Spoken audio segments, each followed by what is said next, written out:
Michael, dear Michael, of course it's you. Who else could they send? Who else could be trusted? I know it's a long way and you're ready to go to work, but all I'm saying is wait. Just wait and please hear me out because this is not an episode, relapse, fuck up. I'm begging you, Michael. I'm begging you. Try to make Nick, believe this is not just... But welcome to Hate to Interrupt.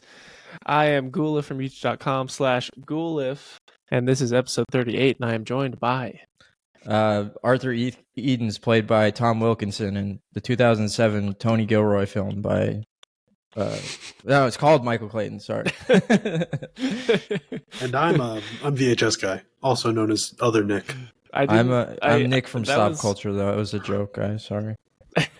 Honestly, that was the hardest intro because I was like, damn, he's really into this. I don't want to kill the energy. You have to be manic when you're delivering that monologue. When I was doing my Michael Clayton video, that's a very popular scene. You know how there was a lot of those videos of guys doing like, want to know how I got these scars? Oh, you know, yeah. Like aspiring they do actors. Yeah. That's their like audition tape. Yeah, they were doing that monologue.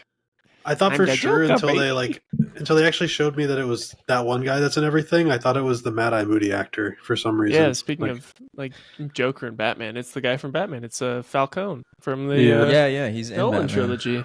Yeah, he's in Eternal Sunshine too. He's the doctor from Eternal Sunshine. He's a really, I mean, this performance, Arthur Eden's, is so damn good. It's an amazing performance. But yeah, so we're gonna be talking about Michael Clayton today. Mostly, I mean, I've loved Michael Clayton for a long time. It's one of my favorite movies of the 2000s. But I made a video on it a couple weeks ago now because Andor's in the news. You know, Tony Gilroy's big Star Wars things. We're like, let's talk about one of his older films, really well respected 2007 movie called Michael Clayton, starring George Clooney. But then we're also going to talk about Andor too a little bit, and then get into some random stuff. So, what did you guys think of Michael Clayton? This felt like it was good, by the way. This felt like, to me, I was like, damn, this is like one notch below what I would expect to be a David Fincher film. Like, it's just not turned up enough to be like where there's a lot of murder, but I was like, this feels very in the vein of David Fincher, but you know? Yeah. I really dug this. I don't know about you, Nick, but I liked a lot about it, but it kind of suffered from this little thing called being kind of boring. There's a lot of scenes of people talking, and it's this is gonna be another fucking Oppenheimer conversation. God damn it! It wasn't bad. It wasn't bad, and I thought the concept was really good. And like, I just like everybody was played so monotone and like reserved, and I was just like, except for that guy, yeah. But like, it was just like even the part where freaking George Clooney's car gets blown up. I'm just like, there's no energy to the movie at all. I thought that was played perfectly because he looks so deeply scared when that happens. He's not like, he's not screaming his head off or anything, but like, you know, it's funny because like George Clooney always plays like the coolest guy in the history of America every time he's in a movie. But like in this movie, he actually shows some range and like vulnerability, you know? And I think in that scene in particular, it's very clear that he's just a guy that randomly got out of his car to look at some fucking horses that just showed up, and his car just blows up, and he's just terrified, you know? Like, I love that performance. I think that scene's good. It's just like, it's in a scene, like there's not a scene, like it suffers from like a similar thing. What movie was it I was talking about the other day where there's no like standout moments, right? Oppenheimer. Yeah, Oppenheimer, I guess. But like, it just felt like one note the entire way through, and I was just like, I know there's it's no not an standout action moments. movie. Or dude, the last scene of Michael Clayton is I think fucking the last brilliant. It's genuinely phenomenal. It's the intro scene is fucking brilliant. The horse scene is fucking brilliant. Almost like, the baguette scene. Here's my old cell phone. And then fucking Tilda Swinton's like, you don't want the money? She can't even say what you don't want the money. Yeah, she was great. Tilda Swinton's one of those actresses that's just like kind of a chameleon. She's really great. She can play like an evil ice queen and then switch to like just a corporate shill that I like. I'm like pissed off at.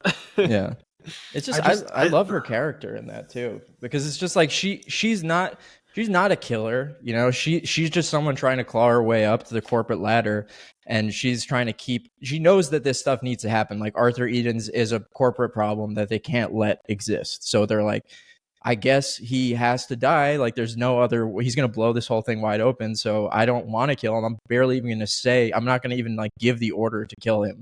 But you know what I want to happen right now. And I did like that final scene whenever he's like, "And you try to kill me." He's just like I think he played that well. You're the guy that pays. You pay me off. That's all I need, and you didn't fucking do that. Yeah. I honestly, there's a lot of similarities to this film and The Killer by David Fincher, because like that is kind of Tilda Swinton's character is.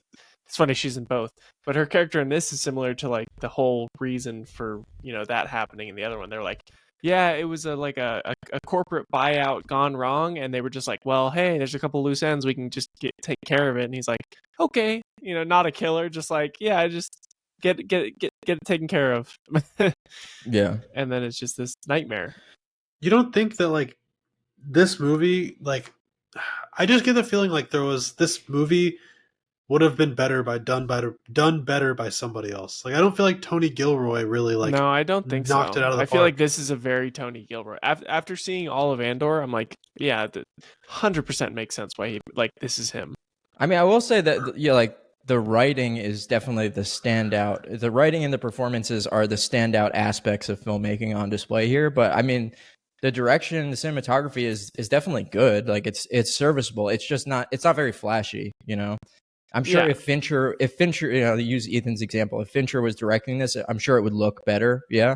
But I don't know. I don't necessarily think it needs to be that. I mean, it's a legal thriller that just by virtue of how excellent the writing is and how great the performances are, it ends up becoming like more than the sum of its parts. It becomes a prestige drama just because of how elevated those other aspects of it are, And especially like thinking about this movie back in 2007, where it was, is nominated for Best Picture alongside like There Will Be Blood, No Country, a lot of, so many great movies came out in 2007. I don't have the list right in front of me, but it got outshined that year, is what I'm saying. But in retrospect, I think it deserves to be mentioned in the same breath as any of those films. I really do.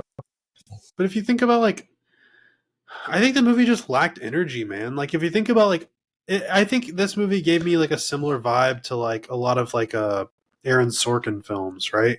Like The Trial of the Chicago 7 or whatever it was called, and like fucking Moneyball, shit like that. Like where it's like very dialogue heavy first, but I feel like those movies like have to have a lot of energy to them with the deliveries and like how it's shot, and I feel like this one just didn't have what it needed. I mean, I don't know. I don't think that it necessarily needed to be a super fast paced thing, because for me, the plot is super engaging. I mean, it's not like it ever really sags anywhere. I mean, I think the non-linear storytelling angle to it is really cool. The way that it drops you into the movie is so fucking cool. I mean, that monologue where this guy's like clearly losing his mind, but then you find out like half hour into the film, it's like, oh, he's not losing his mind. He's actually the only one that actually is a normal person. He doesn't want to he doesn't want to fucking defend, this gigantic corporation that's just killing people with a carcinogenic weed killer. Like there's so many pieces of this movie that just like kind of they all collapse on themselves by the end, and I don't know. For me, it all really really works, and it's not boring or slow paced at all. I think it's great. This movie feels like I understand what you're saying about like Aaron Sorkin film. It kind of feels like he hasn't necessarily found his like 100% artistic style yet, but I think the writing and the core of who Tony Gilroy is and the values he has is like very much foundationally built in this movie.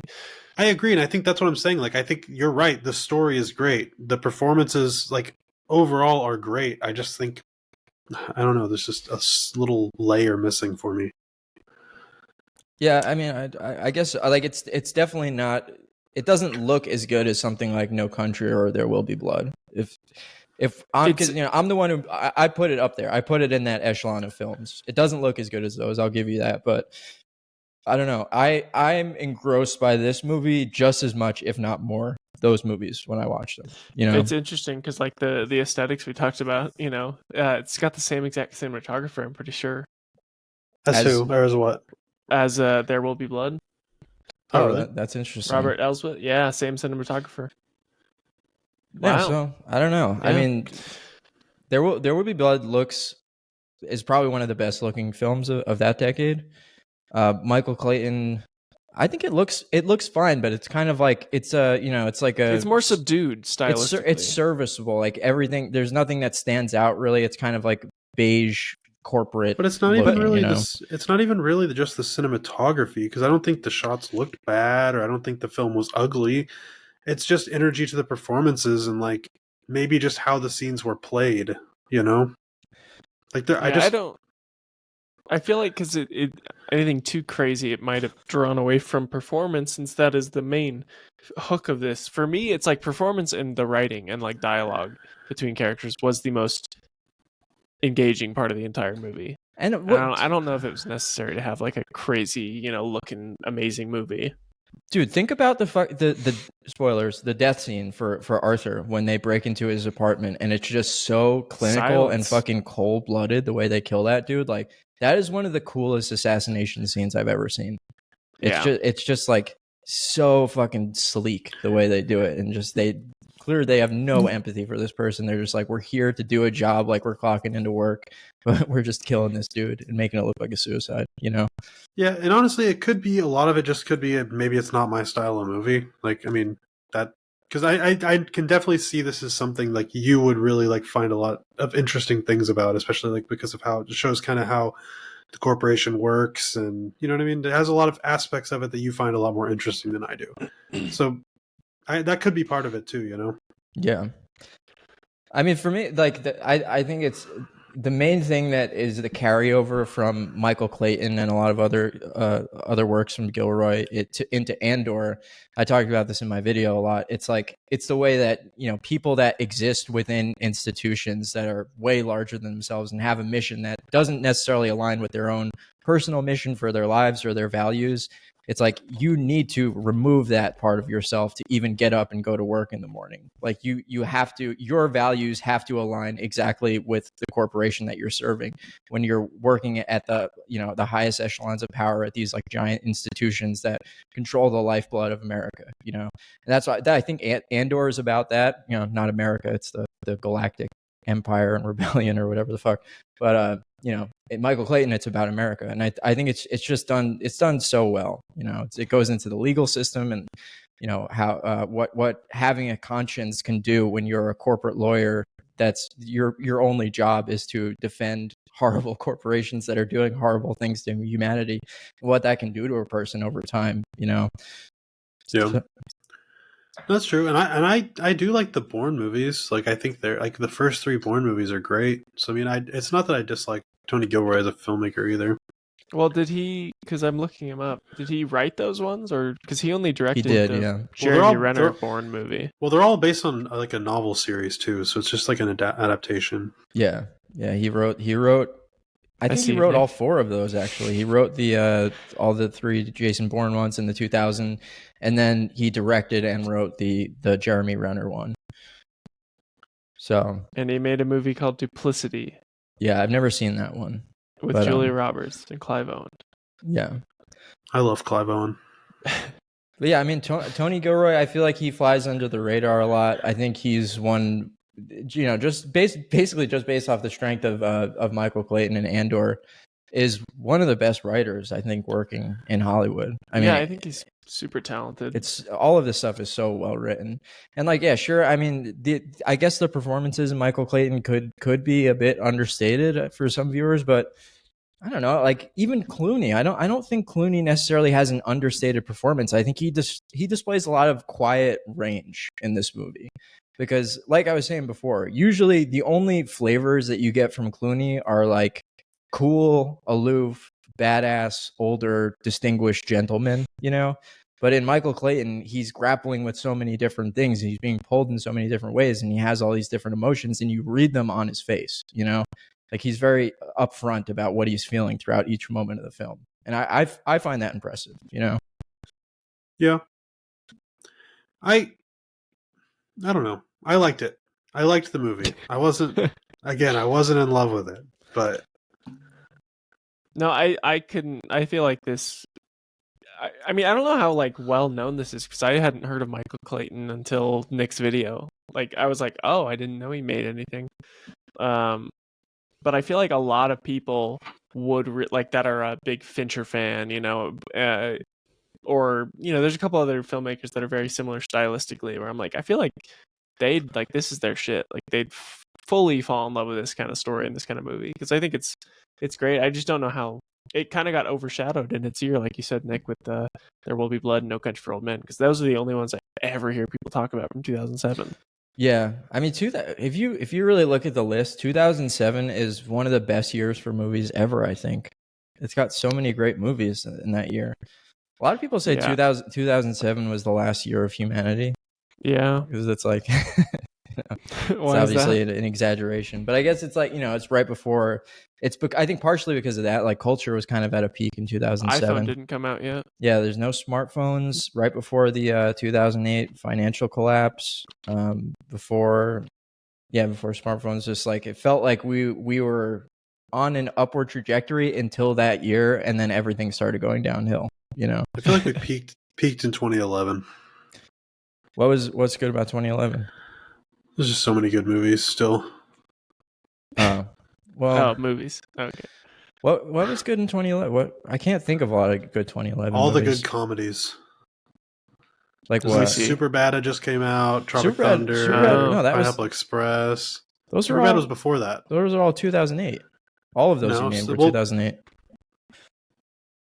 Tropic Thunder. I'm pretty sure Tropic Thunder was Superbad, and what was the other one you named? Pineapple Express. Pineapple Express. That might have been like 2009, but they were all before 2010. Oh. And Talladega Nights, I think, came out a little bit later, like 2010 or something. But I think that was while I was still in high school too. We graduated the same year, right, Nick? Oh, yeah, Pineapple Express was 2008. Yeah, 1973. Yeah, we did. 2012. I graduated in 2011. Oh, I graduated in 2012. I was looking up the competition that year. So for Best Picture at the Oscars in 2011 or 2007, it was No Country for Old Men, There Will Be Blood, Michael Clayton, and then Atonement and Juno. Atonement's great too. I mean, No Country and There Will Be Blood are the obvious standouts. So yeah, I mean, looking back on it now, the fact that Michael Clayton didn't win over Juno is kind of crazy to me. Like, I loved Juno at the time, but if you watch back Juno and then watch back Michael Clayton, like it's clear which one is what did Juno win for? Original screenplay. Dude, have you read the Juno screenplay? It's good. It's not better. Really it's not better than Michael Clayton, and it's way more dated. It feels like a relic of its time at this point. Yeah. And Michael Clayton is timeless, I think. They did win because they got nominated for a bunch. They got like 7 nominations for Michael Clayton, but the Tilda Swinton won her actresses in a supporting role, so that was good because she deserved that. She was great. Yeah.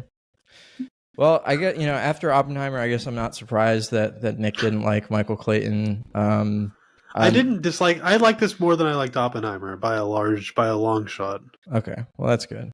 That's good. Yeah. So what are you guys feeling for ratings on this one? I'm going to give this a nice solid 7 out of 10. I really liked it. I really liked the I think it did drag in the middle a bit for me up until the death of Tom Wilkinson's character, but I think the opening is really great, especially the opening monologue, and then probably goes out one of the best endings that got me like, yeah, fuck you, corporations. That's how the ending made me feel. So yeah, 7 out of 10. 10 out of 10. I'm at a 6 on it. Michael Clayton is a 10 out of 10 movie for me. Love it. That's great. That's good. I think it's awesome. Cool. Yeah, so let's get into Andor. Andor what? That's what I was thinking. Like, what if there was a little backslash between and or, and it was just a movie about conjunctions or something. Conjunction. So I'm completely fresh on this. Like, I had not seen any of this. You've not seen any Andor. No, I have now. Well, yeah, but before this, you hadn't seen it. Yeah, I hadn't seen any of it. Oh, cool. I want to hear your hot takes. I feel like the biggest thing I can say about it is its biggest both strength and weakness is that it's not really Star Wars. That's a good point. Yeah. Why? Because no Jedis with laser swords show up and do mind tricks and. It very much so doesn't. Because it's for adults. Well, it's not even just that it's for adults. It's just it feels like it doesn't feel like a story that was written to be part of a like science fiction universe. Like it feels like that's like second, like an afterthought to the actual plot. I feel like this whole entire story could work with characters set in Earth without them traveling between galaxies. No, it could have easily taken place like in the lead up to World War II in like France or something, like some European country. But I think that's also one of its biggest strengths is because Tony Gilroy clearly has like a love and appreciation for history and like the story pays so many allusions to that. I think it's good because it's not very Star Wars, but it's also like you could say that that's a downside of it if going in as a fan of Star Wars. Yeah, that's why I said I agree. Like, I don't see it as a downside. I see it more as a downside for just a Star Wars fan who logs on to Disney Plus one day and is like, oh, there's a new Star Wars show. You know, like I could see them being like, what the fuck is this? Like, I don't want to watch this. Anyway, it's very clear that like Tony Gilroy has an appreciation and interest in like U.S. history, like you said, Nick, between like early World War II, early World War I stuff. And like he kind of likes to show that through his art, even if it doesn't exactly feel Star Warsy, because so much of it can be told through, you know, if it was just set on Earth, like you were saying, it would be just the same story. But now there's spaceships. Well, it's kind of like, you know, it's what Todd Phillips did with Joker. You know, that's kind of the way of the industry now. You gotta use the big IPs. If you can convince them to let you make a show or a movie, you kind of sneak some of your own shit, some of the good shit inside the big IPs. It's like a covert operation. Tony Gilroy is the head of the rebellion. He's Mon Mothma, but he's just trying to make good movies instead of destroy the Empire. Yeah, I think it's pretty good. And I don't think it has any. This isn't me saying anything negative about Andor, really, but I do think that sucks. That this has to happen. The thing that I just said. Yeah, I think that sucks. Oh, of course, yeah. It's an unfortunate issue that comes from, you know, having such a focus on, you know, monetary safety nets as possible. But why, we talked about this with the Penguin show as well. You guys were like, would the show be as popular if it wasn't set in the Batman universe? And it's like, well, probably not, but that's the only reason they made it. Yeah. This is a cut above the Penguin, though. I mean, would you guys say? I think so. Yeah, I agree. I think so. Yeah. I didn't like the Penguin, so I mean, but do y'all think that, like, why do y'all think that this works so well and they can't make something good within that Star Wars universe? Well, it's actually, I was reading into this a little bit, and it's like Tony Gilroy is like one of the only few people that has been able to get a project funded in the Disney machine, like with the Disney Plus streaming era of shows, because he's like friends with Kathleen Kennedy. So she was able to kind of get him in, where everyone else has to go through Jon Favreau and Dave Filoni's whole like universe, like Clone Wars. Like they have to basically like line up with them, and if you don't, then you're not in. I forgot there was a book a while ago came out. I forgot who wrote it, but it was the book on like the creation of the Marvel universe, basically. Like Joanna Robinson. I read that. Yeah, the Reign of Marvel Studios. Yeah.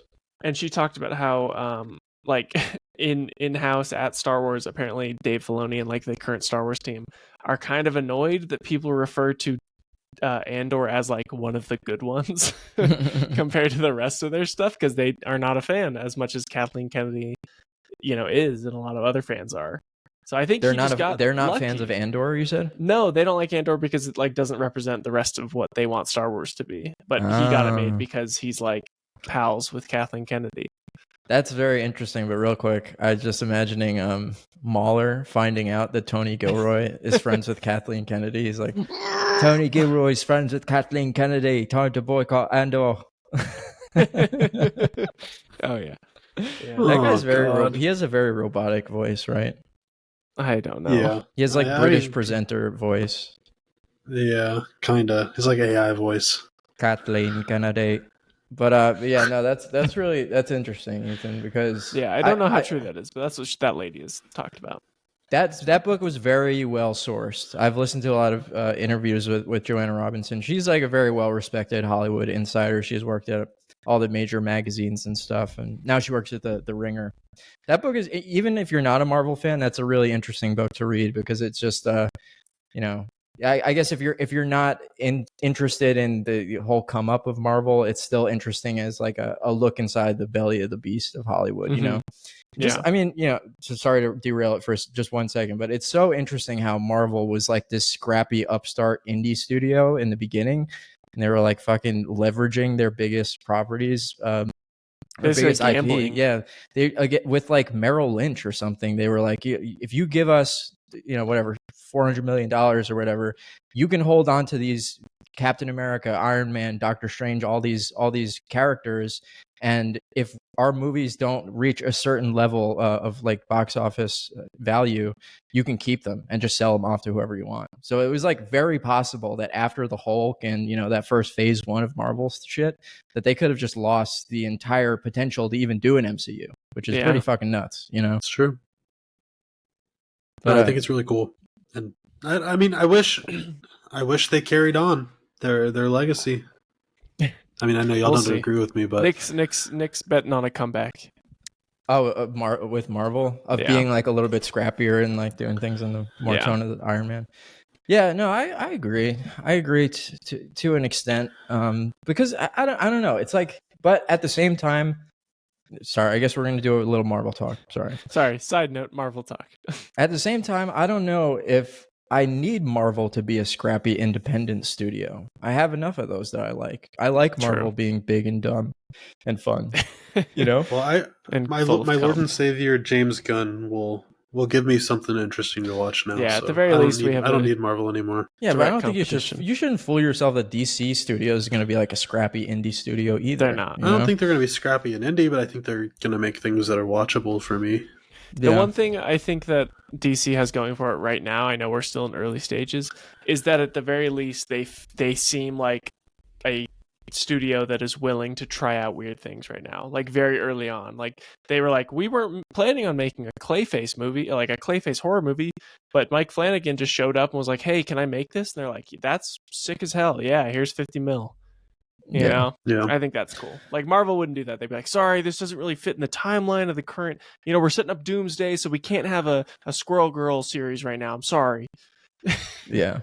I think that's the big thing is just being willing to take chances, especially with how many, like, they've even shown that they're willing to take chances on their old dog shit movies. Like, they made a fucking terrible Morbius movie. They made a Madam Web movie. They made the Kraven the Hunter movie. Well, I don't think any of those were good at all. I think they were like risk taking. We're talking about trying Sony? something. I know, but I'm saying like that studio is even taking risks more so than Marvel, than regular Disney Marvel. Can you call it taking risks? That whole thing seems like I'm pretty sure they're just making those movies to hold on to the Spider-Man IP. Isn't that what it is? Yeah, if they don't make a movie every so often, they lose the rights. That's kind of like what Fox's deal was with the Fantastic Four. That's why they had to make a movie every 10 years. Yeah. I guess so, but nobody was holding a gun to their head making them make a Madam Web movie. Well, but that was the one that had Peter Parker in it, so I think that was very important because, like, Peter Parker's actually Spider-Man is technically in that movie, which gives them the rights for longer. I think. Yeah, that one. Sony. It doesn't feel like they're like taking risks. It feels like they're like, "Fuck, we have nobody. I guess we're making a Kraven movie. All right, whatever." Yeah. All right. Do you guys know about a good Kraven movie? Do you guys know about Chicken Jockey? Chicken Jockey. What is that? I saw the movie. Is that in the game? Is that like it's in the game? It's like a little baby zombie who rides a chicken. Oh, okay. And then you've seen I've been seeing clips. I guess this is kind of old news at this point, but I've been seeing clips of people at the Minecraft movie just like wrecking the entire theater when the Chicken Jockey part comes up. Outdated, Nick. This is I didn't. Big news found like a month ago. I found this out about like 2 days ago. I was like, what the fuck? Yeah, you were all ahead on the chill Grinch, but then now you're fucking decades behind on this. You can't be ahead on everything, man. I'm not a Zoomer. Ethan's the one that needs to be ahead on everything. That's true. Resident You got to keep Zoomer. us informed. I am ahead. I just don't talk about this because it's embarrassing. Ethan, what's the best Zoomer slang word? As soon as I say something, I'm going to be dated. So No, you can't. By definition, you can't be dated. You're still a Zoomer. You're good until Gen Alpha turns, the oldest ones turn like 19, and then you're fucked. But even then, I'm on the older cusp of the Zoomers. Here's another thing. The next generation is going to be Generation Beta. Yeah. And we're going to be a Generation Sigma. Generation Alpha is never going to let them live that down, dude. No, they're actually, they're Generation Beta. No, I know. We're Generation Alpha. You're the betas. Wait, are the... I don't know. They're already existing, I think. So the babies being born now are betas. Yeah, they're betas now. Then the next one is I'm going to go like up to my friends who have kids generation and be like, yours is, you got a beta baby. You got a beta baby, man. Baby. They do. I can beta baby in a fight. But yeah, back to Andor. Anyway, let's go back to Andor. But do y'all have I get this feeling that this show would have been better if it wasn't Star Wars. Like if it was just a random sci-fi movie that wasn't related to Star Wars at all. I don't know. I feel like this is one of those few things where I'm like, damn, you know what I've been wanting from a Star Wars thing? To know what normal ass people do. And I got that. I got some boring ass office jobs set in Star Wars. I got some boring farmers in this. I got some like just people living on the street, just deal with a shitty empire choking them down. I don't know. I thought this was like a part of the Star Wars universe we haven't really gotten time to spend, like to learn about or spend time in. And it was kind of refreshing to see that. I didn't see a single Jedi. The only Force related thing was a lady who maybe has the Force, but can mostly heal you with her mind, but not really. She was like a Bushwick Reiki provider. She was like the person that has the bowls and they tap them and the sound makes you feel better. Yeah. Yeah, it's just like I'm so done with Star Wars. Like I used to watch Star Wars all the time. I used to fucking be a big fucking fan. And it's just like it feels like this is going to be so negligible in terms of like what Star Wars has to come. You think so? And I think so. I don't have faith in anything that Star Wars is about to pump out. No, I think this is a fluke. Not even the Mandalorian Grogu? Yeah, Mandalorian and Groglet. But that's what I'm saying though. Like if this was like in its own little universe where like Tony Gilroy started something new, like at least we would have had that universe to have a little bit of faith in. But like now it's tied. Now it's tied into like the existing Star Wars universe that's being handled like shit, and it just kind of sucks, He should have hit up Zack Snyder and asked to make a Rebel Moon series. No, I don't know. The fact that Gilroy was even allowed to do this, I mean, I know Ethan just told us I don't know if that's mostly because he's friends with Kathleen Kennedy. Kathleen Kennedy, I don't even think is going to be in charge of Star Wars anymore. No, she's retired. She officially stepped down. So who is in charge? Dave Filoni? It's Dave Filoni, and I think so, yeah. And all the Mauler people hate Dave Filoni too, right? It's so funny because before he started working in live action, I swore they all loved him because he made all the Clone Wars stuff. They said the Clone Wars is the only good thing. Out of all of the Star Wars stuff? Yeah. Out of all the new Star Wars stuff. I haven't seen any Clone Wars stuff, but I hear like bits of it are good. Yeah. It's very much for kids. Like I don't know why. It's like people watching My Little Pony. Like it's like dude, you're gonna piss people off. Fucking grow up, fucking loser. Dude, that's like when people say like, "Oh, you got to watch the animated Spider-Man series." Like I tried watching that and I'm just like, I don't know how you could be over like 25 and watch this. Like which one? Any of them, literally any of them. Like, you don't, but like, did you guys ever watch any of the like 99 or 98 Spider-Man series that was like, that one? Yeah, yeah. With the electric guitar, that one was sick. It's a terrible show. But it was Is awesome. it good? Like even as an adult, you can enjoy it? Because I remember liking that when I was a kid, but I tried to watch it recently and I was like, this sucks. Here's the thing: there's a difference between liking something based on nostalgia and like genuinely saying that something is amazing that's made for kids. Like, yeah, like I like it was like 3 years ago. I sat down and watched every season of Power Rangers. I watched all of it, and I'm not going to sit here and be like the storytelling was fucking amazing. It was some of the you have to go check out Power Rangers Time Force. If you don't watch Power Rangers Time Force, you're fucking missing out, bro. I'm more of a Power Rangers Dino Thunder kind of guy myself. It's like it's some weird delusion going on in these people's heads. I don't get it. Yeah, I will say I do think there are some like animated shows that are for kids that are like genuinely, I could call them phenomenal. I think Avatar: The Last Airbender is a fantastic, phenomenal series. I don't know. I think Gravity Falls is really good. I need to watch Gravity Falls. I haven't seen Dragon Ball. I thought you always said Invincible was Dragon Ball for white people. I've seen people say that. I know vague bits of it. I've never watched it. Oh, okay. Dragon Ball's really good, and also not really for kids. I mean, not only for kids. I watched it when I was a kid, but then I watched it when I was an adult. When I was Dragon Ball sick or Dragon Ball Z? Dragon Ball Z. Both. Okay, I watched Dragon Ball Z Kai, and I heard Dragon Ball Z Kai is the one where they cut out how they go like for like half an episode. They cut out all the filler. Yeah, but I'll say Dragon Ball is objectively better than Dragon Ball Z. Really, that's a hot take. That's when he's a kid. No one thinks that, right?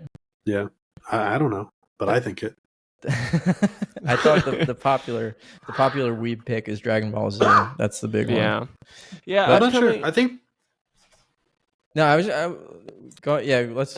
I just figured we should probably get back to Andor because we didn't. I was really talked about it because I'm like Andor is going to stick out as like such a we had the one good thing and now it's done because we have Mandalorian for movies. We have Mandalorian and Grogu. We have the Ryan Gosling Star Wars movie directed by Sean Levy, which that sounds terrible. And then a bunch of untitled projects that are probably either going to be canceled or you never know. Like, we never know. Might get that Rian Johnson trilogy. Yeah. And then there's a bunch of more TV series that are the Game of Thrones creator trilogy too. Remember that? Oh yeah. There's a lot of fabled trilogies. That already got canceled. I heard there was a Kevin Feige trilogy canceled. Even. There's a Kevin Feige movie. Oh, movie. Okay. And that's apparently not in the works anymore. I just have limited to say about it because it exists in this weird like microcosm of like being in a time frame of Star Wars that they're probably not going to revisit again. His story already being done in Rogue One. Like, no matter how good the show is, there's nothing that's really going to be carried on from this that's really something worth talking about. Yeah. So the original plan for Andor was 5 seasons, and season 2 was like each arc was going to be a season. They just kind of really compressed them down. Which I'm glad they did. I know. Well, yeah, and Tony Gilroy, I think it was like him and Diego Luna who plays Andor. They were just like, if we make this is going to take 15 years. It's going to cost like $2 billion. Diego Luna is going to be like 60 by the time they're done, and he's supposed to be like younger than he is in Rogue One. So I think it was a smart choice, honestly. Yeah. No, I mean, I think the second season was even better than the first. I mean, episode 8, like the episode when everything falls apart on Gorman. Oh yeah, Palmo was Square so goddamn good, dude. That was one of my favorite episodes of TV I've seen in a really long time. When they're all singing at the end, it was very emotional. And then just watching like the Cyril Karn character, like the Empire lackey who has that weird character. That weird, he's good. Fucking relationship with Dedra Miro or whatever. But yeah, like he's walking around and realize because his character is so interesting to me because I feel like he genuinely thinks the Empire is good, like a good force, like a force for good in the universe. He's like delusional. Yeah, he's delusional into thinking that they're good, and then he realizes like, oh shit, we're literally just killing these people for like some mineral that they have in the middle of their planet's core. And he's like, I've dedicated my life to like a genocidal project. Yeah, he's so and sad. by the time he realizes it, it's like you're way too late, dude. Yeah, yet he still tries to kill Andor for what? Out of blind anger. And it's so funny that Andor's like, who the fuck are you? Yeah. Like I literally met you like 5 years ago for 10 minutes. Yeah. Also, remember the scene where what's her name? Dedra meets Cyril's mother, and she comes to their apartment and everything. And at first they're kind of just like playing through the charade, and as soon as Cyril leaves the room, she's like, look, you're not gonna fuck with our lives anymore. I'll make sure he calls you like once or twice a week, but you got to just fucking shut up and stop being annoying and we'll be good. And she's like, okay. She just like likes her then. And you know why that is? It's because real recognize real. And you have to remember that whether you're on Earth or in space, part of a galactic empire, real always recognize real. Yeah, I think honestly the standouts for me were like, I think Cyril and Dedra are two of the most interesting characters. because I think Tony Gilroy was talking about how Cyril is a character that could fit in any kind of story, any kind of like you like. I don't know if he said this, but someone was like, he's a character that you could see in The Office. You know, like he's just a suck up who is like very eager to please, and it just happens that he's in the Empire and thinks they're great. You know. Yeah, I mean, I guess he's like a mix between Dwight Schrute and Andy from the Office. You know. Yeah, I can see that. He also looks like Gabe from The Office. Yeah, and I guess Andor is kind of like Jim. Because he's cool. No, we're stopping this. Which Andor character are you? If you had to pick a... Yeah, I haven't finished season 2 yet, so I haven't seen the... I mean, y'all can spoil it. I don't really care. Right after the big party where Mon Mothra is like she starts drinking at the party. Oh, and dancing, and the friend gets taken off. I see. Okay, so you finished the first 3 episodes. But y'all can spoil whatever. I don't care. Oh, so you haven't really gotten to the good stuff yet. The meat's in the second half. Yeah, in all this, like Andor, it starts a little slow in the beginning of both seasons. Still good, but just like build up, very much build up. And then it gets really good by the end. I know you said season 2 you preferred, but I think I just finished it today. I literally watched like 8 episodes today. I feel like I do prefer season 1 actually. I think the way it's broken up in arcs feels a little more clean to me. I know they're both broken up into arcs, but the arcs feel a little more separated. I don't know, like it like very clear separation between each of them. And I feel like there are a lot of time jumps in the second season that kind of make it feel weird. Because that was each season was going to be like a time jump between each season. They compressed that so every 3 episodes it's a year later. But in like, I don't know. I don't think anything came as close as how good the first season's prison arc was with Kino. Yeah, the prison arc is really good. Fuck, it's so good, dude. I've gone back and rewatched just those 3 episodes. Yeah, like of season 1.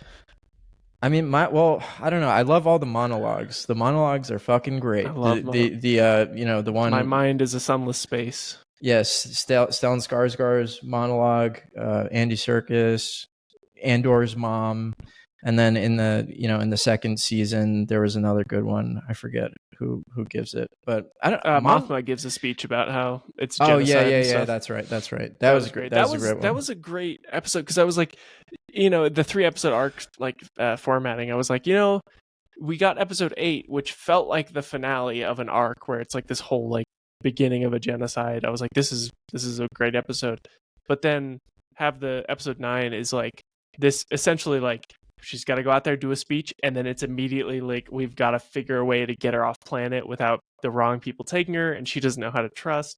All of that stuff was so engaging. Yeah, I felt so bad for the remember the guy he's feeding what's his name, like Luddy or something? He's like the redhead guy who's like a clerk at the Lottie. Yeah, he's the one who gives Stellan Skarsgård the information. Luthen the information about the Death Star, and then Luthen just killed. Luthen's a cold fucking bastard, dude. He's that, and he's one of those characters where I'm like, damn, I hate this guy, but he is right. Yeah. Like I hate him, but like he knows what he's doing. Because even in like the whole Gorman thing, where Cassian has this whole speech where he's like, they're starting way too late. They have no chance. If they try, it's over. They just need an excuse to get rid of him. And he's like, exactly. Like, if everyone sees them get genocided, that's more support for us. I'm like, oh my god. Yeah.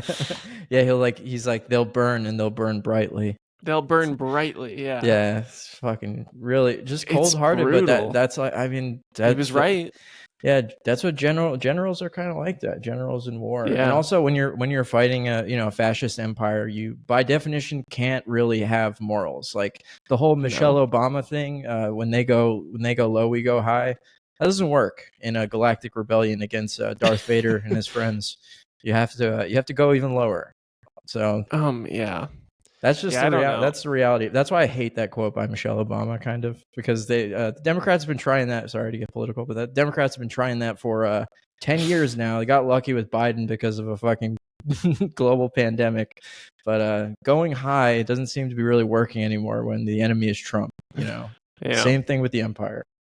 Yeah, just like I think that's something watching like Michael Clayton, where I'm like, this guy is so good at writing monologues and like characters just getting intensely in their emotions. Like this is something you saw, Nick, with the whole speech by Luthen, which is like I just pulled up some of the monologue because it's so good. It's just like, or he says, "I burn my decency for someone else's future. I burn my life to make a sunrise that I'll never know, or that I know I'll never see." Oh God! Like, and the making my mind a sunless space. I share my dreams with ghosts. It's all just so like you're like, yeah, you're right. Like this would be like I think even Andor's like, do not put dirt on his name at the end of this. Like, do not disrespect this man because he has given literally everything about his life for something he's never going to see the benefits of. Yeah, and he knew that the whole time. Not even just because he's old. He knew that it would be the death of him. Like he was right in the belly of the beast. There's only a matter of time that you can keep that up. Right in Coruscant or whatever. That disguise is going to wear thin after a while. But yeah, it's just so. I mean, that line about like I gave my life for a sunrise I'll never see is so powerful, because that is the reality of people that fight in like people's liberation movements and stuff. Because when you're fighting against a powerful force like the Empire or a government, and a corrupt government, and you're just like some rebellion force or whatever, or some militia, you know that you're probably going to lose, you're probably going to die, but it doesn't matter because you're a part of something bigger than yourself. And especially in Luthen's case, like he's the one that basically started this whole thing, and he just he wouldn't stop. He knew that even though the odds were basically impossible for him to live through and see the other side of this, he's just like, fuck it. And that's what it takes. It takes thousands or potentially millions of people doing that and being that self-sacrificing, And they even mention like in the Gorman section where I think it's just like, it's like, well, we either fight and die or we don't fight and we die. Like this is our home. We can't really do anything. Would you rather just lay down and take it? Yeah. We know how this is going to end, but let's at least like, do something about it. Yeah. But yeah, I don't know, going back to, like the larger picture of Star Wars, I guess, I don't know. I have told you guys a couple weeks ago that like, yeah, Andor being this good, it does kind of like break the canon for me in certain ways. Do you agree with that, Ethan, now that you've seen it? Like, do you know what I'm talking about? Breaks the because like breaking canon is one thing. You mean it's just like it's way better than anything else in Star Wars? Like right breaking the canon is a little hyperbolic. It doesn't actually like I don't know the canon well enough to say that it like breaks it or says something that's not factual or there's like a continuity error or whatever. I'm saying like, why is this one era of Star Wars history like so detailed and dense and like beautifully written, and then everything else is just like, we gotta kill the Death Star or whatever, it's like all that shit, I don't think so. I think it's just like a little snapshot portion of it, I don't know. Yeah, I think it just points out even more that Star Wars is for babies. Yeah, it really does. Yeah. I mean, I honestly, I even tried to, after Andor, I tried to watch the original trilogy, and I honestly don't even like that very much. Like, I don't like A New Hope, like, at all, really. Empire is pretty good. And Return of the Jedi kind of sucks, too. So I'm just like, I don't really understand, like, the massive love for this thing, honestly. Right time and right place. Yeah, it's got to be what it is. Yeah. But Nick, you were a big fan growing up, right? Like you must have loved it, right? At a point. Yeah, I did. I really loved it. And I don't know, I just like, as I've gotten older, I just like, even this show, like I like it, but it's still like I have this like weird, it's similar to like the Marvel feeling where I go in, I'm just like, oh, here we go. I just don't Marvel feeling. Yeah, I don't know how you could feel like tired of this. No, not like that. I just mean I already kind of have it written off before I even really give it a shot. Yeah. I don't know. This is like the only thing that like I was excited to watch out of anything. I really enjoyed it, but I just it's hard for me to get excited to watch any of these things. Like when I'm like, oh, I'm gonna go watch the Thunderbolts. Oh, I'm gonna go watch Andor, the new Star Wars show. It's just like, I don't know, man. There's so many random things I can go watch. Like I'd rather go watch something like Butt Boy that I've never seen before. That's just weird and fun. Yeah, but you should. I think you should like watch it with a little bit, like give it a little bit more of a chance than that, because it does really have something to say. I mean, if Star Wars is about like the endless fight between good and evil, and it's basically that black and white, Andor is about how those lines blurred and how it more than good versus evil. It's about power versus power, and power doesn't really have a morality. You know, I 100% agree with you, and I think the show is really good, but it does have this like hindrance for me that it's tied into this universe that is kind of dead to me. Yeah, I guess so. But that doesn't take away from it. Like that doesn't take away from it in terms of like the storytelling being good and the show having something to say and the performance being good and it looking really nice. All those things are true. It's really good. I feel like they're just going to keep pumping out more shitty Star Wars things, and I'm not going to be able to look back at it very fondly. Yeah, I definitely will. I can definitely separate it in my head. I will look back at it and be like, damn, remember when they made that really good ass show way better than anything they were making at the time? Years ago I would have said the same thing as you, but like you just said, like I can't even look at the like original trilogy, which I used to love with any kind of really love. Like I can't really go back and watch the original trilogy and enjoy them anymore. I think what like is kind of part of what you're saying, that it's like an oversaturation issue, because I totally agree if that's what you're saying. Possibly. I think there's way too much Star Wars. I haven't sat down and like thought about why necessarily, but I do have this like feeling of just like I don't fucking give a shit anymore. Yeah. I don't know. It's similar in a different way, because like I was more invested in Marvel, growing up, being a kid. And that all started when I was like 11, so it was like perfect timing for me. Whereas Star Wars was, a bit older. I wasn't really into the prequels at all, so I was already invested in Marvel. That's when it's like when the oversaturation issue with the MCU happened with all the shows. That was the first time I was like, all right, this is like I just can't keep up, and it's not worth my time. Whereas Star Wars, as soon as it started touching negative quality, like I think I was like really into Mandalorian season 1 and then 2 is when they started doing the like cameo stuff. And then they just announced a couple more shows, and those all started coming. I was like, okay, well, I'm checked out then. It's just too much, and it's not worth my time. The only reason I watched Andor is because everyone was like, it's incredible, and they're right. Yeah, and that's where I'm saying, like, I really wish this just wasn't Star Wars. Like, I wish it was the same exact story, just not in fucking Star Wars. Are you guys gonna watch The Diary of Jabba the Hutt? Is that a thing? Yeah, it's supposed to. I think it's like a sequel to the Book of Boba Fett. Isn't Jeremy? Do you guys know Jeremy Allen White? Yeah, the Book of Boba Fett was fucking god awful. Jeremy Allen White was cast in a Star Wars movie recently, and he's playing Jabba the Hutt's little brother. I'm not joking. I'm not joking. He's a human, or is he a Jabba? He's a Hutt. He's a Hutt. Oh, he's playing. They're Hutts, not Jabbas. Jabba is his name. He's playing a Rata the Hutt. Oh, okay. Okay. He's playing Rata the Hutt in The Mandalorian and Grogu. Anyway. Wait, so do you guys remember Watto? Yes, the Jewish stereotype. Yeah. He's a Hutt too, right? No. He speaks Huttese. Yeah, why does he speak Huttese if he's not a Hutt? God, Star Wars is so fucking stupid. Because he fucking has to be able to make deals, bro. He's got to get that cheddar. He's just like reading the art of the deal. Yeah, because Huttese is a popular language. Damn, How do you guys feel on the prequels? Because there's been a renaissance where people are like, they're actually really good now. They're Shakespearean. Oh my god. I used to be a prequel defender. I'm not gonna lie. The first one sucks, dude. I think Phantom Menace is my favorite of the old three. Please give us explain that. I literally watched it like 2 days ago, and I wanted to fucking blow my brains out. Similar. It gives me a similar feeling to how like the first Harry Potter movie made me feel. How? It really like made the universe feel big to me. I really liked the Jar Jar stuff, like Naboo. where they're going underwater. Well, like when you were a kid, you liked it? Yeah. Yeah. And I think I have, like, it's obviously a lot of nostalgia, but yeah, it was like the first time where like I feel like the universe is like opening up, and it's just like kind of sick, and like the vibes were immaculate, like the way like Qui-Gon Jinn's just fucking sick. So listen, I don't even know why we were. My wife and I were just talking, and we were just like, I think I just asked her to, like, we were talking about accents or impressions, and I was like, can you do a Jar Jar Binks impression? And then we're just like, you know what? We should rewatch those and actually give them a chance. We both seen them. I showed them to her.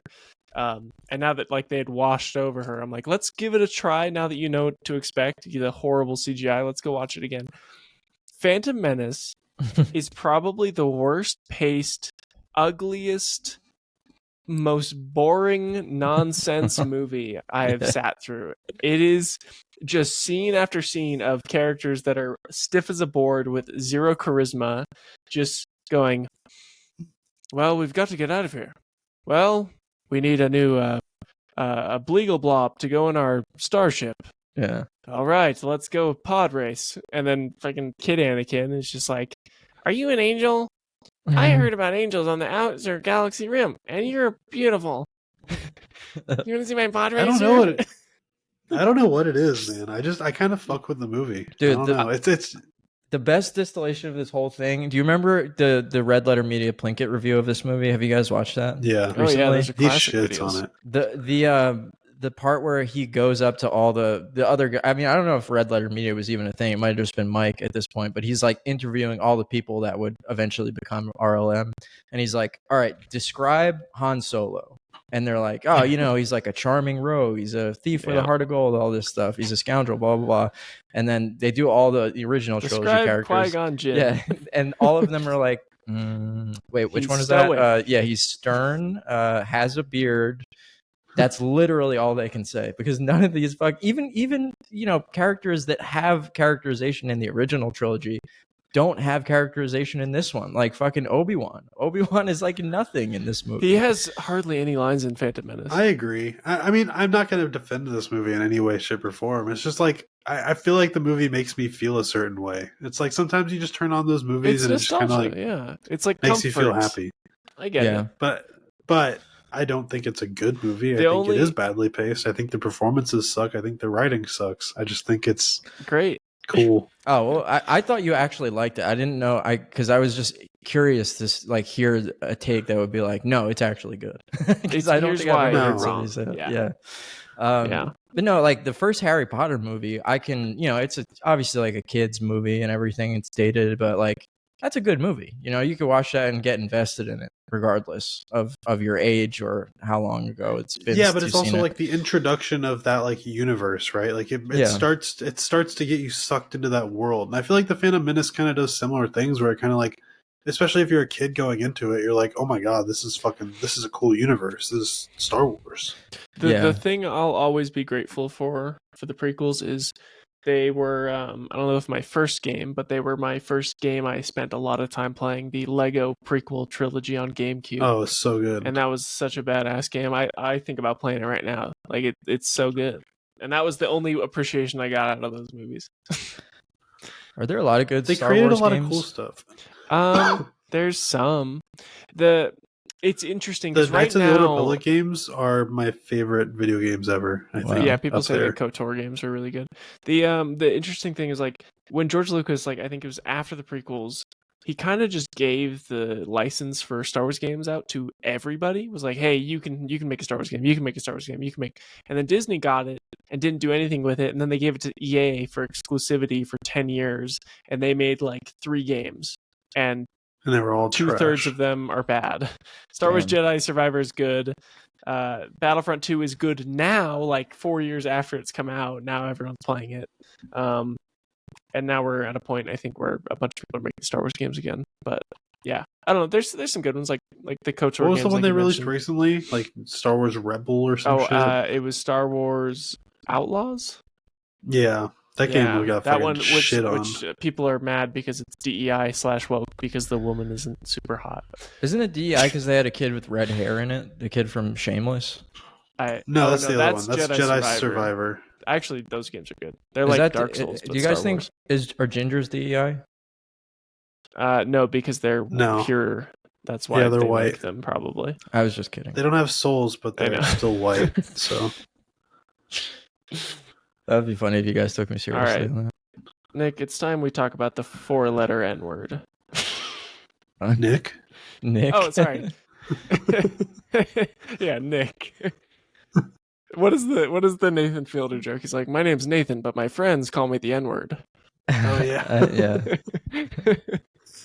We should give the ratings on Andor so far, I guess. I'll go. I'm going 10 out of 10 on Andor too. I genuinely think Andor is the best TV series I've seen like in the past. I don't even know. It's like right that between that and Succession, it's like neck and neck. So I don't know. I'll give them both like an 8, so just total 8 out of 10. That's pretty good. I haven't finished 2 yet, but I'd probably add an 8 as well. Yeah. All right, so Nick has a new video idea that we were all chatting about in the good old group chat a while ago. So why don't you describe your video, Nick? I don't know. I peruse social media just simply because I need to have things to talk about for YouTube videos and understand where people are at, you know? But it's really disheartening seeing... Well, I mean, it's really disheartening to see how shitty people are to each other. That's really the concept of my video, is just the way kind of social media is sort of set up in a way where engagement means all. You can actually make money just by like saying outlandish things and causing people to start fighting each other and being shitty to each other. I think we're in like a political landscape where it's really easy to like vilify each other, even whenever the average person you talk to in real life, regardless of their political standings, you're probably going to get along with them just fine. And it's just kind of about how like people are so quick to basically like write somebody off as a person based on one viewpoint that they have. That is something that wouldn't even come up in general conversation most of the time. Well, I think politics come up, or at least things, it's not necessarily that politics come up in general conversation, but I think if you talk to somebody, like imagine you went on a long ass trip with somebody you didn't know, like you were forced to sit in the passenger seat while someone's driving you to like West Virginia or something. You had to talk to them the whole time. Even if you didn't talk about politics, I bet you could guess who they voted for by the end of the car ride. And that's why like politics go beyond just you explicitly talking about current events from like a political scope or whatever. Like your politics are influenced by everything that you believe about other things too. It's like your morality, your values, all that stuff. I don't think morality is fair. I think sure in like extreme cases, but I think the average person likely has a fairly aligned like moral compass.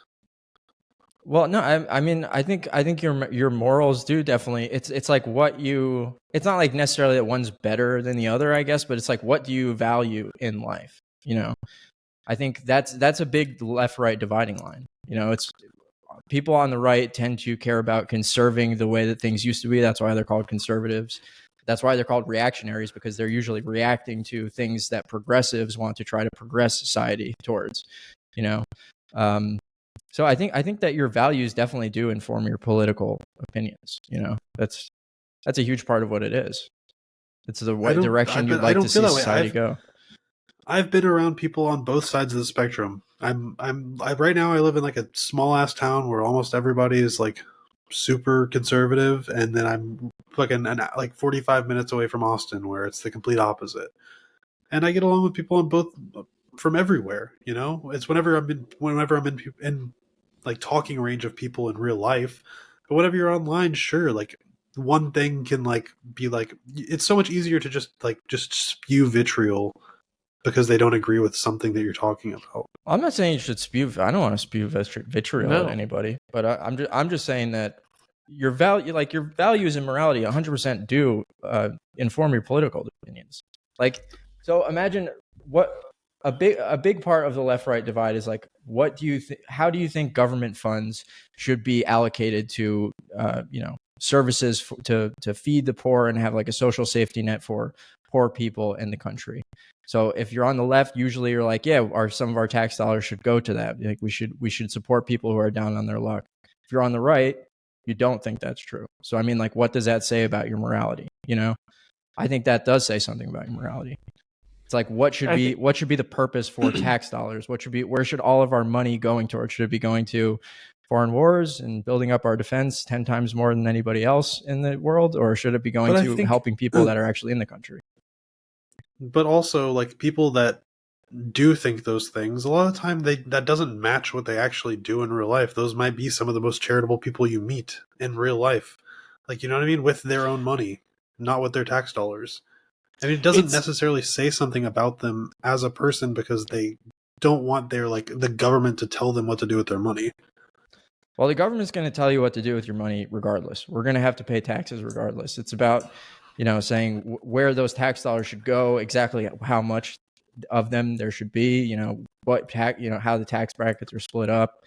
I mean, I don't know. But I'm just saying that's a big assumption to assume that somebody doesn't give a shit about other people because they don't want the government to decide where their tax dollars go. Right? I mean, I don't know. I think that's a leap. I think that's not necessarily true. Well, I mean, I don't know. A lot of people who are ostensibly pro-life, they call themselves pro-life, they will care so much about what happens to a baby when it's in the womb before of somebody. Before it's born. Yeah, you can't do anything wrong to that. But once the baby's out of there, pull up your bootstraps. Paid maternal leave, no, fuck that. Paid childcare, no, fuck that. Like, there are so many things that once the baby's actually out of there, where they're a real person, but that you don't needs your think help, that then no quarter for that. But we don't care. I agree with you, but do you not think that maybe somebody who aligns themselves with the right, for example, doesn't necessarily agree with that, but they agree with the majority, like a bigger majority of things with that party, right? I mean, I don't think that there's not a single person that aligns with their party on every single thing. Yeah, no, everyone makes a calculation based on, people always say, like, the lesser of two evils, and that means something different to literally every voter in the country. So someone could think that Trump is the lesser of two evils for some reason, or Kamala, speaking about the last election, but it's going to be different based on who you talk to. You know what I mean?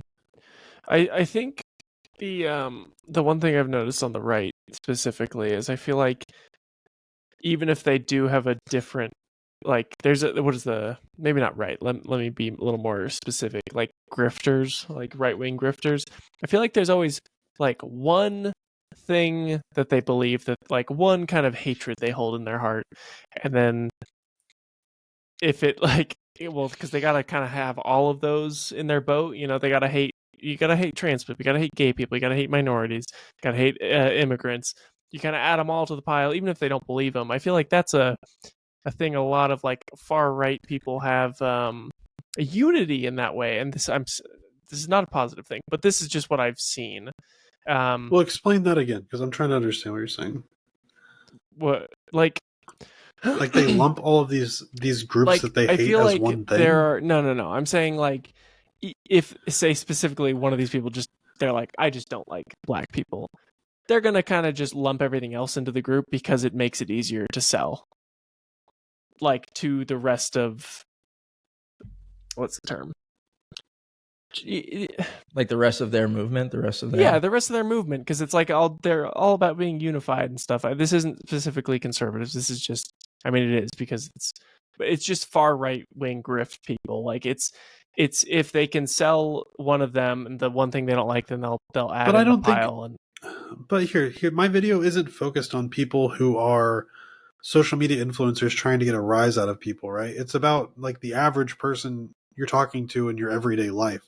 I think I'm trying to make people see the difference between people who are trying to get a reaction out of people versus, like, actual people who you likely have more in common with than you actually realize. Well, sure, yeah. The problem I have, I don't know if you were planning on mentioning this, I feel like there's a disconnect maybe in, like, older people. Like, I have family members who I know, and I have trans family members, and they've met and are, like, very cordial and, like, have talked, like, oh, I love that guy, he's great, like, about a trans person in my family, and then online I'll just see them being like, you're not a real, you're not a real man, like, not specifically about them, just in general on this broad terms, but then, and just being super hateful, and then in person they're like, oh no, it's like there's a separation in their brain. Like, that's part of what I'm talking about in the video, is like, it gives you so much confidence to say things that aren't something you would actually say in real life which I don't understand.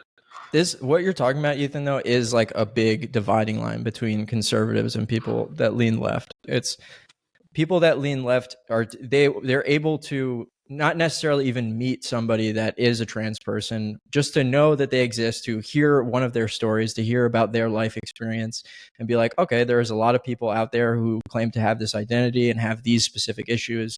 That means that identity is real because I've heard that person say it. I don't need to meet somebody that is in my family that has this identity for me to accept that identity.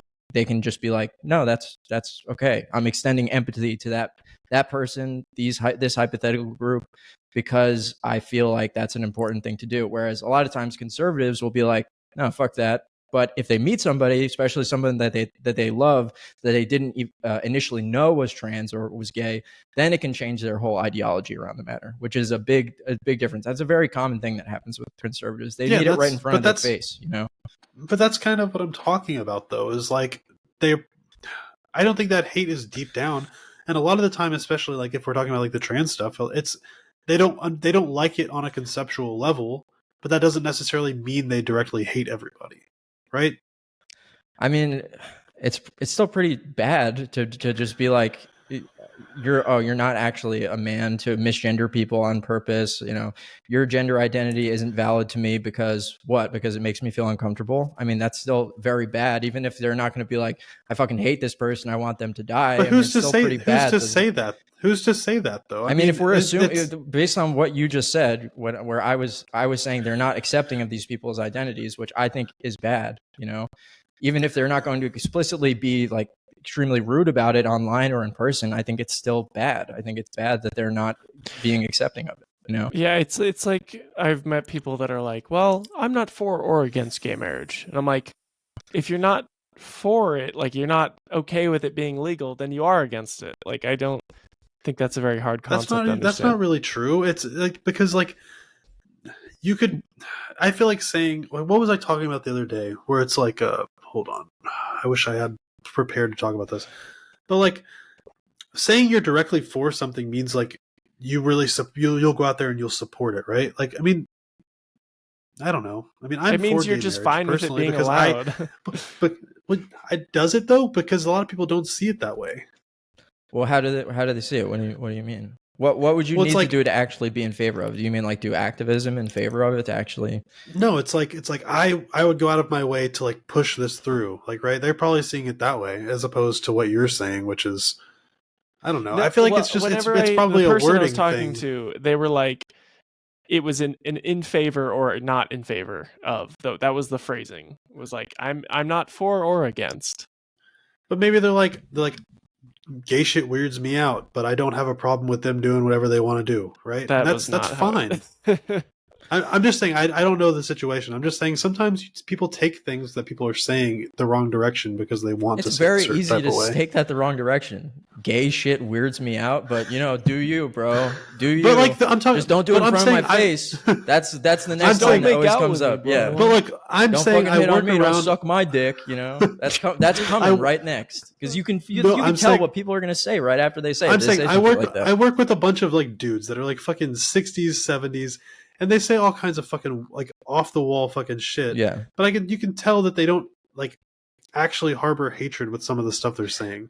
And I don't think that they're necessarily bad people because they've grown up in a way where like these things weren't okay and now they're kind of slowly coming around. Oh, well, sure. I mean, adding the you know, if they're older into the mix, I personally, I mean, I know a lot of people on the left like don't really, they don't have any empathy for this, but I do. I mean, the world was different. All of us, you know, were under or around 30. Like we grew up in a much more progressive socially progressive world than those people did, you know? So I personally am willing to be patient with people like that. If their heart's generally in the right place, like I'm not going to, you know, if they're not using learn woke language or whatever, you know, I'm not going to say they're a bad person. I would never do that, you know? I mean, this is my similar topic, but kind of adjacent to that. I had family that was watching The Last of Us 2. And they were just like, oh, yeah, we stopped watching because it went woke. And they were like, what do you mean? It was like, well, because they were lesbians. And I'm like, at this point, you're just using it. You just don't like seeing gay people. That is all. You were just homophobic. Stop saying it's woke. You're homophobic. Yeah. I don't know. I think I go back and forth on this. Like I wonder, for example, like you guys both said you watch Friends, right? I watched a bit of it when I was younger. You know, like shows like Will and Grace and stuff like that. Like when we were kids, there was a lot of sitcoms that it felt like there was not, I don't know, it's like a coordinated effort. I doubt it was, but it felt like a lot of these people who were putting on shows at the time in Hollywood, that they were making an effort to depict gay people on screen more often. And I go back and forth in my head, like how much does that actually work towards a society becoming more accepting of, you know, gay people or anything? You know, if there's more trans people nowadays in shows, like does that make the public more accepting? I don't know whether it does anything or not, but I remember, you know, just being a kid, I remember seeing that stuff like it was totally normal on Friends or Seinfeld, you know, like the whole thing where it was like there's nothing wrong with that, blah, blah, blah. Like that stuff. I remember seeing like, oh, well, I guess there is nothing wrong with it. Despite the fact that being at school, everyone would just be like, oh, that's gay, you're gay, blah, blah, blah. You know? Yeah, like, I've thought about that too. Like, why did it work so well back then? I mean, and now it just feels, I don't know. I think that I go like what I go back and forth with is just, I'm not sure if these depictions in media actually make people more socially progressive or not. I could speak on an individual level. It definitely made me feel like it was more normalized and I wasn't like freaked out about it. I think like growing up, even when we grew up, it was just because of how, especially being a guy, like that was just so offhand. It was part of everyone's vernacular to be like, oh, that's gay. That's gay. And that was always a derogatory thing, you know? Yeah. I think the things that helped me the most was just, in my school, there were a lot of gay kids and I didn't have any problems with them. They were just chill dudes. Yeah. So, I mean, I think that's like you were saying, where like I doubt somebody who hasn't met a trans person and only sees all these stories in the media and stuff, especially like in the South, like I can see why they wouldn't be like, I support that, until they've actually met somebody, right? And saw that they're just a normal person like them, you know, and they're not like all they've seen is the vilification of the media, right? Yeah, but I don't know. I wish, like I said before, I think if you're older, this stuff is way more alien to you, and it you know, it scares you and it's different than what you're used to. Like I do have some level of sympathy for that. But if you're someone that's, you know, a millennial or Gen Z and you're still just like, I don't know, just disgusted by all this stuff, and you're not willing to, you know, give people a chance to describe their identities to you and tell them, you know, there's so many, it doesn't take a lot of work to find this stuff, to find people talking about their identities, their struggle with their gender identities and realizing that in their lives. And it doesn't take a lot of work for you to sympathize or empathize with that. It's just a few clicks away. It's just find it, you know, a grain of salt's worth of effort. Yeah. I disagree. Whenever the world you're in, like I there's a small town right next to me that I have a lot of our cart boys like come from, and it's a school of like fucking 400 kids or whatever. And they don't watch fucking movies nowadays. They don't fucking do any of this stuff. They don't they've never seen a fucking gay person before.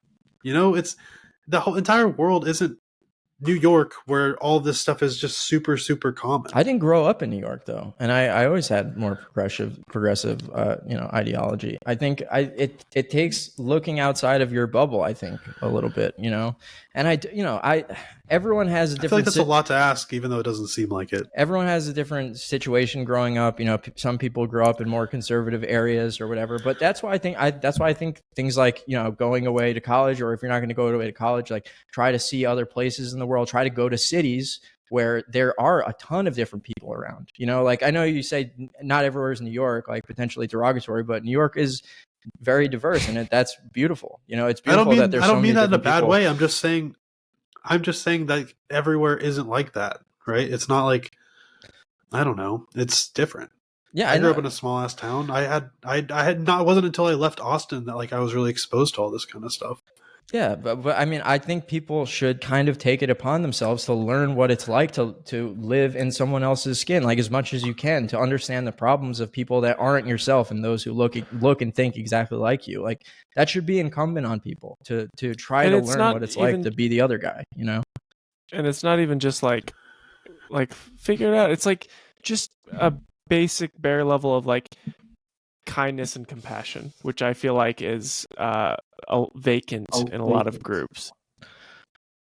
Like, I don't know. I'm just like a lot of these like groups that we're trying like trans people specifically. Like, it's like, hey, just leave them the fuck alone. That's like all it takes, and it's I don't know. Yeah. I mean, I don't know. To go back to the the entire point of your video, Nick, it's like, yeah, I too wish that people would be nicer to each other online. And I think there's so many different reasons for that. Like there's how many times you just like scroll on like a Reddit thread or a YouTube comment section, and there's just people that are just at each other's throats immediately. And it's not, it's not even often it's not about politics. It's about like, I think this happened in a show, or like the guy in this stupid meme video did a thing, and I think he did something else. It's just like little fucking disagreements that turn into like the end of the world between these two people, and it just goes on forever. Like, I think that sucks too, obviously. I wish that people were kinder to each other. So if that's what you're trying to get across, I of course agree. I think it'd be nice to have that where just all of the internet across the planet goes out, and then everyone is just like that Simpsons meme where all the kids come out, stop playing on and they start going go to the park and play around. Everything's great. Well, I think even on all these issues that we've brought up today, right? I don't think these are things that come up in everyday conversation, and I don't think that they're things that impact everybody every day, right? I'm sure that people have these like different stances on these big hot button issues, but those aren't things that matter to everybody every day. Well, the thing is, like, it matters to you if you are a trans person, or if you are black, or if you are gay or something. Like, they don't matter to us all the time, but like, I try to keep them in mind as much as I can, and I'm like behaving in certain ways, like I want to try to like check myself if I have behaviors that I feel like would be harmful to certain people, or if I have thoughts that might be harmful, or political opinions or whatever. I try to like, keep myself updated on how people feel. So like, I'm not contributing to any amount of like bigotry or hatred, which I think is something that you have to like continually train yourself to do. It's just not like being racist isn't just like a switch you can flip, like, oh, not racist, I never have to think about race again. Like I don't think that's how it works. You know what I mean? But think about it this way, right? Like, if somebody's saying something obscene to you that's like fucked up, right? What's better, to immediately go at their throat and start saying you're wrong, here's all the reasons why, or to get to know them as a person so that they respect you as a human, and then maybe talk to them about those things in like a reasonable way to maybe actually sway their opinion on it?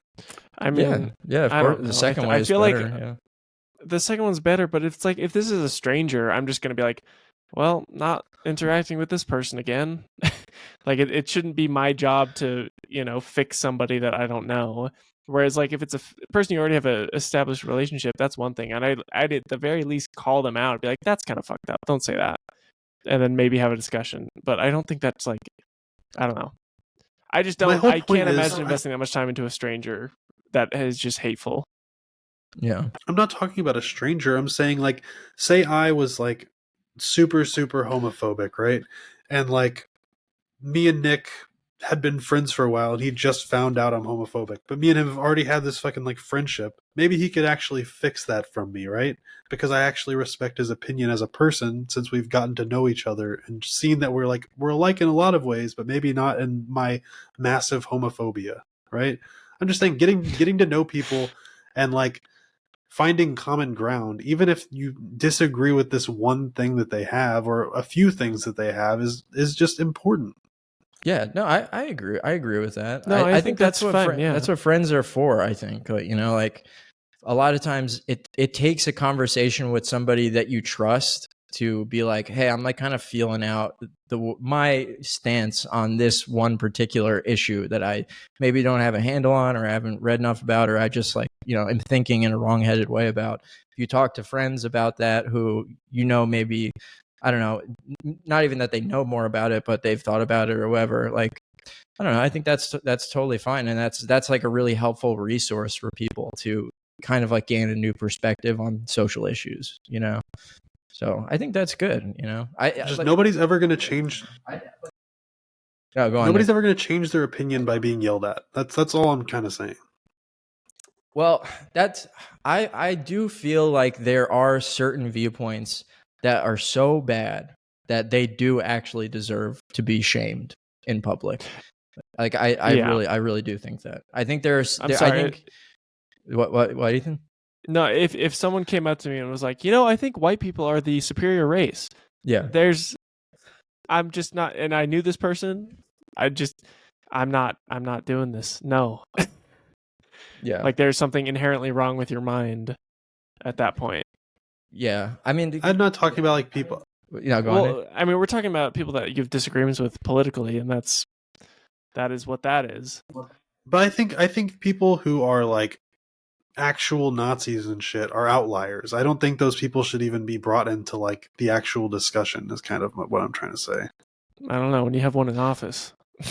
Just kidding. Well, yeah, that's very true. I mean, I don't know how much of an outliers they are, you know. If Trump and Musk are pretty often like making these little dog whistles to try to signal to white supremacists that they're on their side to some degree, like that definitely says something, you know. Trump has done a lot of things in office that maybe he doesn't outright say he's a Nazi, but he's done a lot of things that make you certainly question it. You know, it's like January, and everyone forgets about January 6th, but that was fucking crazy. You know, the fact that he had a rally outside the fucking U.S. Capitol and was just riling these people up, telling them that this election is this certification should not go through. They stole the election from me. There are tens of thousands of people here. Do what you're going to do. Fight, fight, fight. And then he didn't even fucking tell them to stop until they were already inside the Capitol building for what? Yeah, it was like 2 hours? Already over for an hour. And he was just like, okay, you guys are good. Like, I don't know what to call somebody like that other than a fascist, you know? Even if it makes people uncomfortable. Like, he acts like one a lot, you know? And so does Musk. Yeah, I don't understand why Musk is even in the position he's in. It was kind of insane to me. Well, just because he's the world's richest man, and he gave money to Trump's campaign. He's aligned himself with Trump. He knows that if he cozies up to Trump, he can get the policies enacted that will make him and his friends richer and put him in a better social position, you know, economic position. That's gotta all get it those is. Billionaire tax cuts. Yeah. So I don't know. That's how, I mean, like my main point reading your outline and stuff was like, yes, people do treat each other badly, and you know, I wish a lot of that wasn't happening. It's just, for me, it's like polarization doesn't happen in a vacuum. Like, there are reasons why people are so mad at each other. There's reasons why people are so angry at the world right now, and there are good reasons for that, you know. And it doesn't just like, you can't just make it all go away by being like, well, what if you just talk to each other more, or what if there was some way we could find things in common. Like, it's just not that simple. Like, things have devolved so much, you know. There's so much fucking hate in the world. There's so much strife. Everyone's in pain. I just don't It's agree, like, though. What do you mean you don't agree? Like, you don't think You the don't world is agree in a that there's difficult strife and place right hate now? in the world? I think the world is in a rough place for sure, but I don't think that causes people to be at each other's throats like that. I think that is something that is being riled up by like the media.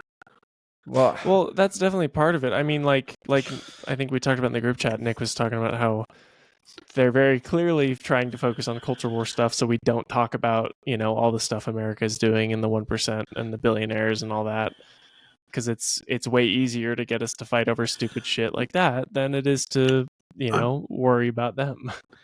Yeah. I mean, fucked up shit was happening fucking 10 years ago whenever we were still in high school, but people weren't at each other's throats in the same way. Like, this is like next level, man. Social media has changed a lot since then as well. Like, it's social we're way media, more connected than we were. It's Trump, dude. It's Trump. Trump did this. He poisoned the minds of the entire country. You know, like, do you recognize that? Like, you have to see what he did. You know. Do you agree with that at all? I don't see people as that much different in person. In my day-to-day like meetings of people, I went to a party like yesterday, and everybody was a fucking normal person. Everybody's still a normal person. I don't believe that all of these people are brainwashed and acting insane whenever I don't have any proof of it in real life. I'm just saying Trump poisoned the political discourse in this country. If you go back and watch those primary debates that he did in 2016, saying that Marco Rubio has a tiny penis, like all this fucking insane shit, just turning our political discourse and the political circus even into an even bigger circus than it already was. Like, well, yeah, he changed the entire landscape and he brought this circus, level of 100%. Polarization. Because it's like, are you with this guy or are you against him? Until he fucking dies, it will be like this, and who even knows what happens after him? I don't know, but he changed this, and so much of this is due to him and the way he tackles his political position in the country. I think. I don't disagree with that. Like, I think that I agree with you. The political landscape and the way like media is actually reporting things because of his like extremist fucking like points of view, and like even his like speeches are like the most insane thing I've ever heard in my life. Public speaker. But like, I don't think that the average person is much different than they were back in the day. I think maybe they've just they've gotten a little braver in the bigotry. Maybe. I mean, I don't know. I think it's like, or there's just it's so easy to be. It's so easy to put an anime profile picture on your Twitter account and start saying ridiculous shit. I think you're right that social media has given rise to like so much of this. For me, it's like it's Trump bringing rise to polarization, and social media incentivizing outrage culture and like misinformation and fake news and all that shit. Like, that's a huge part of it too. So all of these people who are mad are getting fed this potentially fake information that's making them even more mad, and then arguing with the people on the other side of the aisle that they think are the root cause of the reasons why they're angry. So it's like there's really no end to any of this shit. It's just like it's a cycle that people just keep spewing vitriol at each other, and their views become more entrenched. They're never going to change because they keep getting fed that stuff really that makes their brain turn on. Well, that's the whole point of my video is like, every time you react and you do this, like, you feed into this shit. You're literally playing their game. Like, you're feeding into it. You're part of the problem. Yeah. Stop. Yeah. But when you see these stupid George Floyd memes, just ignore it. Yeah. Scroll past. Yeah. I sometimes I watch them. I won't lie. It's because it's so fucking crazy, dude. It's like, I don't understand. Like, do you guys remember 2020, like the summer of 2020? If you fucking told me that there would be a popular meme series about George Floyd as a robot that takes fentanyl and is like he's like RoboCop, but he's looking for fentanyl. Like, if you told me that would happen in 5 years from now, I'd be like, no fucking way. Like, there is just no way that would happen, just based on how everyone was like so reverent of that entire situation, in the summer of 2020. It felt like everybody was on their best behavior and like trying to be empathetic about this stuff. And now we're just like in this part where it's like, no, George Floyd is actually a drug robot. He's looking for opiates, and that's the only thing he ever did. It's just like so fucking that's weird, the thing. Nobody gives a shit anymore. Yeah. Like no matter, like, this landscape isn't only like bad for us, for each other, it's also just dangerous because like the waters are so muddied on like what is actually bad now. Yeah.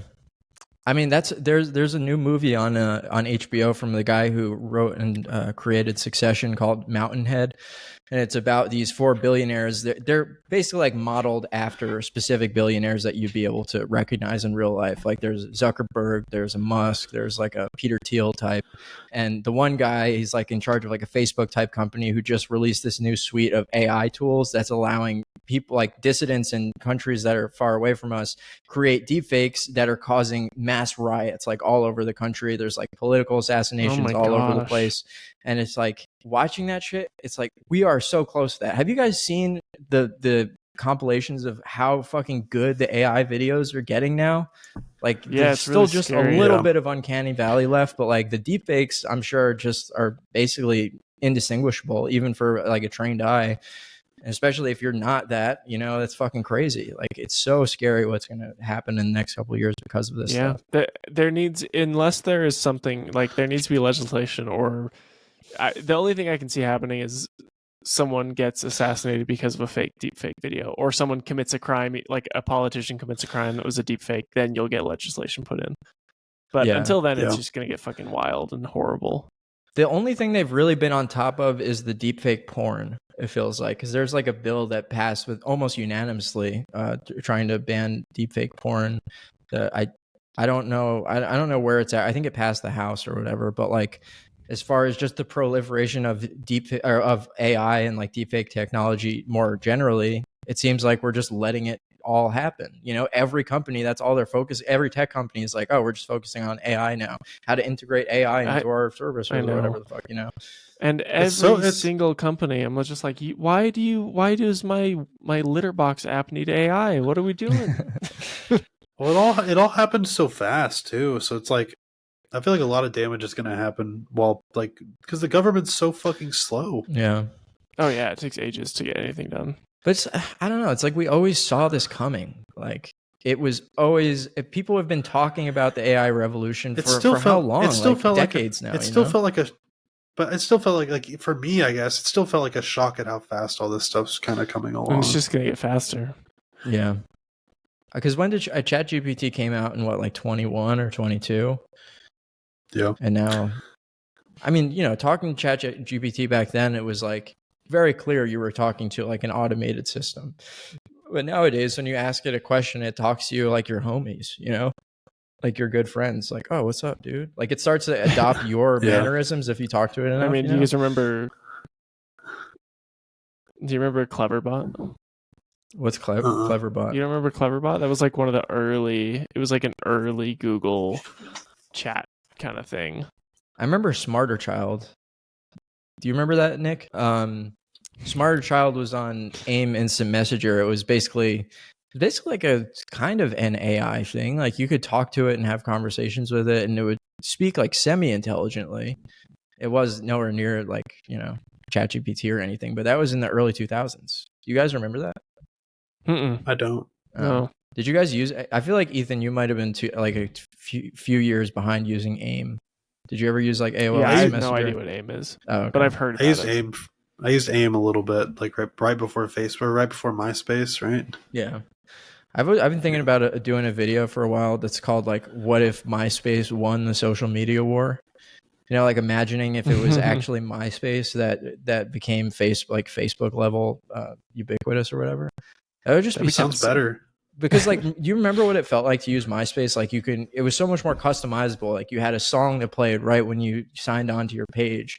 There was like, your top 8. You can even like your edit top friends. Yeah, like you can edit the HTML to make it look however you wanted to. It was like very customizable, which I've read. I don't really know a lot about like back end tech software or website engineering or whatever, but like that was part of its downfall. It just like got too unwieldy because too many people were doing that, so they couldn't really like they couldn't sustain itself on the MySpace servers or whatever. That's not even really true, didn't he? I'm pretty sure he just sold it, right? Didn't Tom sell? Well, no, but MySpace? it's just like it started getting buggy because of that reason. It was just like there was too much going on. Like, you couldn't. It was, if you logged onto somebody's Facebook profile, it's very sleek. It's the same thing every time. You can't change the Facebook backend, but you could on MySpace. So you try to get onto somebody's specific MySpace page and it wouldn't load, or the song wouldn't play, or it looked like shit or whatever. So people just wanted to go to Facebook, where it was like, it was all done for you. But MySpace it was like a culture of creativity around like making your social media feed look like yourself. Whereas like, we don't really have that now. That was kind of a cool thing about MySpace, I think. Yeah, I think MySpace was. I was too young for MySpace. I didn't make one. I was a Facebook when I was in middle school. That was what I got. Yeah, MySpace was already outdated at that point. Yeah. Oh shit! I gotta call it soon because I gotta take my dog out. But gotta wrap up. Yeah. All right. Okay. Well, I think this was a very diverse podcast episode. Yeah, it was fun. So it's my rec, right? Yeah. It's all you. Right. Is it Michael Clayton too? Yeah. How did you know? To Michael more Clayton. To Michael more. Michael Clayton to Electric Boogaloo. All right. So, in addition to talking about what's it called, best friends or whatever, friendship, we are going to be talking about. We'll see if it's good. I haven't watched it since I was a kid. The 2005 Francis Lawrence directed film from the DC universe, starring Keanu Reeves, Constantine. Oh, dude, yeah, I love Constantine. I love this movie. Okay, cool. I haven't watched it in forever, so I want to watch it again. It rules. Awesome. It's badass. The second one's coming out soon too. Oh yeah, Keanu's in it. Yeah, he wanted to make a second one. That's why they that's decided. so awesome. It's coming out this year. I didn't even know that. No, I don't know if it's coming out this year. I think it's early next year. I don't even know if they've like started filming I or think anything. Is it DCU? Is it like James Gunn? Yeah, it's like a Elseworlds, if anything. Ah, fuck. That would have been so cool to have Constantine. Okay, as they they didn't confirm a release date. Yeah, yet. they just said they've talked about it. Damn. All right, yeah. So, what? Nothing. Anyway, no, sorry. There's fuck. The dead air is I'll cut this down. It's palpable in this episode. All right, if you guys are watching on YouTube and you enjoyed this, please leave a like and a comment. And if you're listening to it on our audio-only platforms such as Spotify and Apple Podcasts, please leave us a 5-star rating because those really help out a lot. And if you don't want to be spoiled for Friendship and Constantine for next episode, then make sure to watch them. And until then, let's just make sure everyone gets real Stuckmanized. Get Stuckmanized, everybody. Get Stuckmanized. Get Claytonized. Get Michael Claytonized.